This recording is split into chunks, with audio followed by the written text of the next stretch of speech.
एक ऑटो वाला लिखा कि माँ की दुआ बाप की रोट, जो भी बीच में आया उड़ा दूंगा मादर चोद। Your hands together. Welcome, Nazir.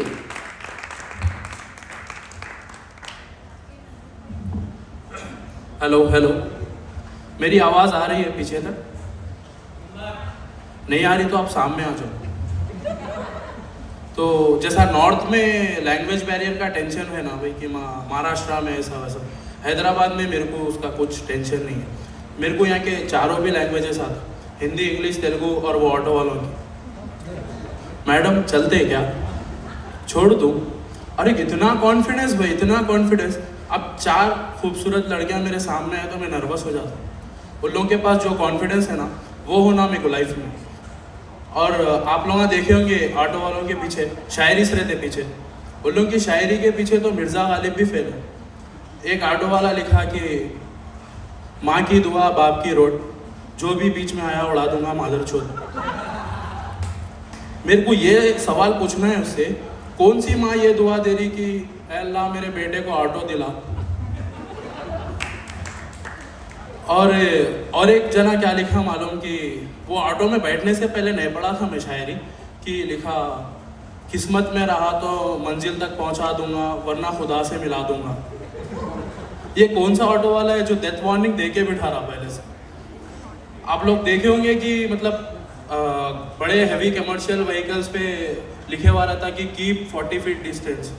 मैं ये बोलता हूँ ये ऑटो वालों से 80 फीट डिस्टेंस रखो। एक ऑटो को मैं पीछे जा रहा था तो उन्हें डाला लेफ्ट का इंडिकेटर, जिप बोल के राइट में रोक दिया। मैं उसको कुछ बोलूं, उन्हें मेरे पे रिवर्स हो रहा, लौड़े हाथ दिखाया, दिख रहा नहीं। मैं ये सोचता हूँ कि ये जब हाथ दिखाना बंद होगा तब मैं समझूंगा कि अपनी कंट्री डेवलप्ड हो गई। और एक बार क्या हुआ कि मैं थोड़े दिन मुंबई रहने गया था भाई। आप लोग गौर करे होंगे कि कहीं पे आप रहे तो वहाँ का एक्सेंट आ जाता आपके पास थोड़ा थोड़ा। तो मैं ट्रेन लेके वापस आया, नामपल्ली से बाहर निकला, मैं ऑटो वाले को बोला भैया ज़रा मेहदीपट्टनम। यूजुअली अब तो ओला ऊबर आ गया, नहीं हो रहा, नहीं तो हैदराबाद के ऑटो वालों के पास एक बहुत बुरी आदत है, नया जना दिखते कि छिल देते हो ना। मेरे को बोल रहा 500। मैं बोला क्या हुआ भाई, मैं भी हैदराबाद का हूँ। तो ने मेरे को बोल रहा तुम हैदराबाद के होते ही नहीं, अगर हैदराबाद के है तो फ्री में छोड़ देता हूँ। अब हम दोनों की बहस ये हो गई कि मैं उसको प्रूफ करना, ईगो पे आ गई बात मेरे अब कि हैदराबाद। मैं बोला क्या हुआ भाई, आधार कार्ड दिखाऊं क्या? तो बोल रहा आधार कार्ड क्या है, कोई भी बना लेते, तुम मेरे को हाउ बोल के दिखाओ, हाउ बोल के दिखाओ। अब समझो हैदराबाद एक, जस्ट इमेजिन हैदराबाद एक कंट्री हो गई। आप यहाँ के वीज़ा के लिए अप्लाई कर रहे हैं और ऑटो वाले इमिग्रेशन ऑफिसर है, तो आप वीज़ा के लिए अप्लाई करें तो लोग बोल रहे हैं कि आप हाउ बोल के दिखाओ तभी आपको वीज़ा मिलेगा। और ये मेरे बाजू में एक अंकल की बहुत तबीयत ख़राब हो गई थी। मैं बोला रुको मैं एम्बुलेंस बुक करता हूँ। नहीं एम्बुलेंस से ज़्यादा स्पीड तो ऑटो वाले चला रहे, ऑटो बुक करो बोल रहे। तो मेरे को तो भाई ये स्टैंड अप कॉमेडियन बनना नहीं था, गलती से बन गया। असल मेरा शौक़ था शायर बनना। तो कोई भी शायरी करता ना, यूजुअली आप कोई शायरी सुना रहा तो आप क्या बोलते, वाह वाह इरशाद। मैं जब शायरी सुना रहा हूँ तो हंसना शुरू कर दिया। और मेरे को बाद में जाके रियलाइज़ हुआ कि मेरी शायरी भी वैसी है। तो सुनो, मैं एक शायरी लिखा था। तो तुमको मुझसे कितनी है मोहब्बत आज मिलकर बता दो, तुमको मुझसे कितनी है मोहब्बत आज मिलकर बता दो। क्या कहा आज मिलना मुश्किल है, क्या कहा आज मिलना मुश्किल है, खैर छोड़ो अपने सहेली का बता दो। तो हुआ ये कि ये एक शायरी लिखा था। तो अब मैं घर पे तो नहीं बोल सकता भाई कि मेरे को शायर बनना है, मेरा बाप तो ख़त्म कर देता शायर बनना है। अपने पास डॉक्टर इंजीनियर के अलावा कुछ है इसमें कोर्स अवेलेबल। तो मैं क्या करा, सबसे मेरी लाइफ की चूतिया हरकत में मेरे दोस्तों को बोला कि मेरे को शायर बनना है। मैं एक शायरी लिखा था ये, तो उन्हें बोला शायर ऐसा बनते, शायरी के वास्ते लुक आना, ऐसा भागना, ऐसा जुल्फ़ा, ये हुआ। तो मैं उसके बात को सीरियस ले लिया। अब वो मैं 6 महीने लगा के बाल बड़े करा। तो उसके बाद मेरा फर्स्ट फैमिली फंक्शन अटेंड कर रहा था, बाल बड़े करे बाद। मैं गया मेरे फैमिली के पास, वो मेरे को डोर पे से बोल रहे, ए बाबू चिल्लन नहीं, ऊपर कौन आने दिया तुम्हारे को?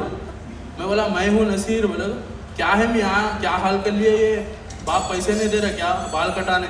मैं बोला मेरे बाप को तुम ना लूटना छोड़ो तो मेरे को देता उन्हें पैसे। तो वो फंक्शन इसलिए था कि मतलब मेरे भाई की जॉब लगी थी दुबई में, उसकी सैलरी थी 25,000 और मेरे घर पे दावत थी 2 lakhs की। हमारे पास ऐसी ही होता, तो उसको लेके हम निकले एयरपोर्ट छोड़ने, एयरपोर्ट छोड़ दिए, वापस हो रहे।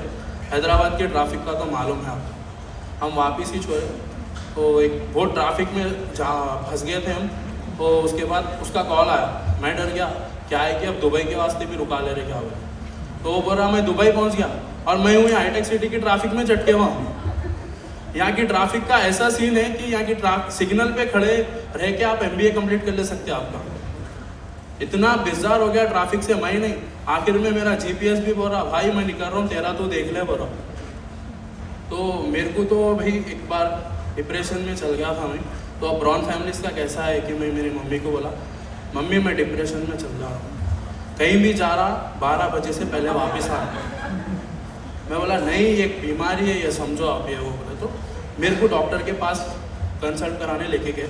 तो मम्मी के सामने बोले कि नहीं नो डिप्रेशन में जा रहे, मतलब अकेले पड़ जा रहे हैं नो। तो आप मम्मी बोले तो आप बोलना क्या चाह रहे हैं, इनकी शादी कराओ बोले। और उन्होंने मेरे को एक सलाह भी दी कि आप थोड़ा फ्रूट्स खाओ, वेट कम करो।